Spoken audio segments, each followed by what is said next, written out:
তোমাকে তো আমি চিনলাম না। আমি রাহুলের স্ত্রী, আজ বিকেলে বিয়ে করেছি। তুমি বোধহয় ভুল করছো, এখানে রাহুল নামে কেউ থাকে না। আমি কোনো ভুল করছি না, রাহুল এতক্ষণ আমার সাথেই ছিল। ও আমাকে গেটের কাছে রেখে দৌড়ে পালিয়ে গেল। দেখো মেয়ে, আমি তোমার সাথে তর্ক করতে চাচ্ছি না।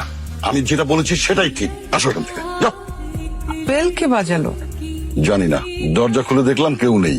আজ না তোর বাসর রাত, এই রাতে স্বামীর সাথে রং ঢং না করে তুই আমাকে ফোন দিচ্ছিস কেন? শয়তানটা আমাকে গেটের সামনে রেখে দৌড় দিয়ে পালিয়ে গেছে। আমি তো ঘরে ঢুকতে পারলাম না। কি বলিস সিরিয়াসলি? আচ্ছা, তুই ওকে একটা ফোন দিয়ে দেখবি? তো তুই ফোন দিচ্ছিস না কেন? আমি ফোন দিয়েছি, ফোন ঢুকছে না। আমার মনে হয় আমাকে ব্লক করে রেখেছে। আচ্ছা আমি দেখছি। শোনো, আমি না যেটা সত্যি আমি তোমাকে সেটাই বলছি, ঠিক আছে? আমার বাবাকে আমি ভালো করে চিনি তো, উনি কোনোভাবেই তোমাকে ঘরে ঢুকতে দেবে না।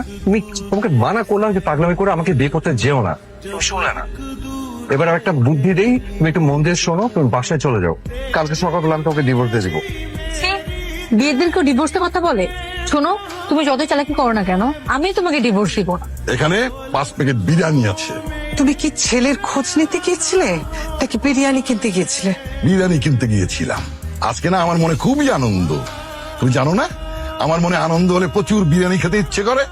এত রাত হয়ে গেল, ছেলেটা বাসায় ফেরেনি, আর তুমি আনন্দ ফুর্তির আয়োজন করছো। এত আনন্দ তোমার মনে আসে কোথা থেকে? তোমার এই প্রশ্নের উত্তর আমি পরে দেবো। আগে ময়নাকে ডাকো। বোকার মতো দাঁড়িয়ে থেকো না তো। তোমরা দুজনে মিলে ওর জ্ঞান ফেরানোর চেষ্টা করো। তারপর ভেতরে নিয়ে গিয়ে ওর ভিজে কাপড়টা বদলে শুয়ে দাও। আমি ডাক্তার নিয়ে আসছি। ওর জ্ঞান ফিরেছে? ফিরেছে। ও কোথায় এখন?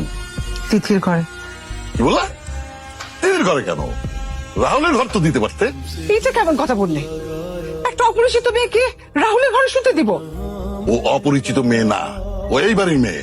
মাশাআল্লাহ, আমার রাহুলের কপালে এত সুন্দর মেয়ে জুটবে এটা আমি কোনোদিন কল্পনাও করিনি মা। এইটা আমার বিয়ের গয়না, আর এটা বিয়ের শাড়ি। এটা আমি তাড়াতাড়ি পরে তোমার শ্বশুরকে একটু সালাম করো, সে খুব খুশি হবে।